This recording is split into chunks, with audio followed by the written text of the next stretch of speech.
السلام علیکم ورحمۃ اللہ وبرکاتہ۔ ناظرین، امید کرتا ہوں آپ سب خیریت عافیت کے ساتھ ہوگی۔ آئیے انشاءاللہ عز و جل آج کی اس ویڈیو میں اردو کتاب جنتی زیور کا پارٹ نمبر 216 پڑھیں گے، اور آج کا جو سبق ہے اس میں ہم پیارے آقا صلی اللہ تعالی وسلم کی شہزادی حضرت رقیہ رضی اللہ تعالی عنہا کے متعلق پڑھیں گے۔ اس سے پہلے جو 215ویں پارٹ میں حضرت زینب رضی اللہ تعالی عنہا جو کہ حضور کی شہزادی ہے، اور چونکہ پہلے ازواج مطہرات کا بیان گزرا، اب حضور کی شہزادیوں کا بیان چل رہا ہے، ٹھیک ہے۔ دیکھیں یہاں سے، اعلان نبوت سے 7 برس قبل یعنی پہلے، جبکہ حضور صلی اللہ علیہ وسلم کی عمر شریف کا 33واں سال تھا، یہ مکہ مکرمہ میں پیدا ہوئیں۔ پہلے ان کا نکاح ابو لہب کے بیٹے عتبہ سے ہوا تھا، ٹھیک ہے پہلے، مگر ابھی رخصتی بھی نہیں ہوئی تھی کہ سورہ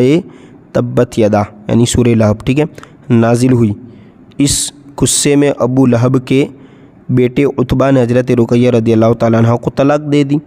اس کے بعد حضور صلی اللہ تعالی وسلم نے حضرت عثمان غنی رضی اللہ تعالیٰ عنہ سے ان کا نکاح کر دیا،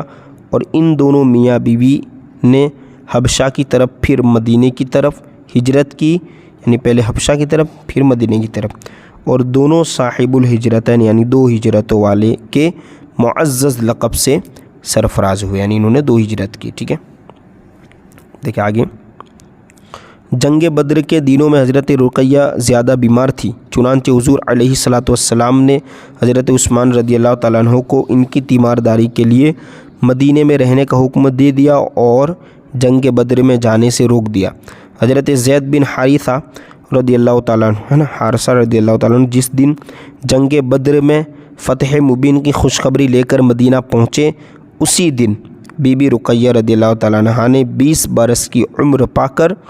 یعنی کم عمری میں، ٹھیک ہے، مدینے میں انتقال کیا۔ حضور صلی اللہ علیہ وسلم جنگ بدر کی وجہ سے ان کے جنازے میں شریک نہ ہو سکے۔ حضرت عثمان غنی رضی اللہ تعالیٰ عنہ اگرچہ جنگ بدر میں شریک نہیں ہوئے، مگر حضور صلی اللہ علیہ وسلم نے ان کو جنگ بدر کے مجاہدین میں شمار فرمایا، اور مجاہدین کے برابر مال غنیمت ہے نا، جو جنگ سے مال آتا ہے، مال غنیمت میں سے حصہ بھی عطا فرمایا۔ حضرت بی بی رقیہ رضی اللہ تعالیٰ عنہ کے شکم مبارک سے ایک فرزند پیدا ہوئے تھے جن کا نام عبداللہ تھا، مگر وہ اپنی والدہ کی وفات کے بعد 4 ہجری میں وفات پا گئے۔ بی بی رقیہ رضی اللہ تعالیٰ عنہ کی قبر بھی جنت البقیع میں ہے۔ اسی طرح آگے 14ویں نمبر پر حضرت ام کلثوم رضی اللہ تعالیٰ عنہ کا ذکر ہے، جو کہ مفتی صاحب نے لکھا ہے۔ دیکھیں، یہ بھی پہلے ابو لہب کے دوسرے بیٹے عتیبہ سے بیاہی گئی تھی، مگر سورہ تبت یدا یعنی سورہ لہب میں ابو لہب کی برائی سن کر عتیبہ اس قدر طیش میں آ گیا کہ اس نے گستاخی کرتے ہوئے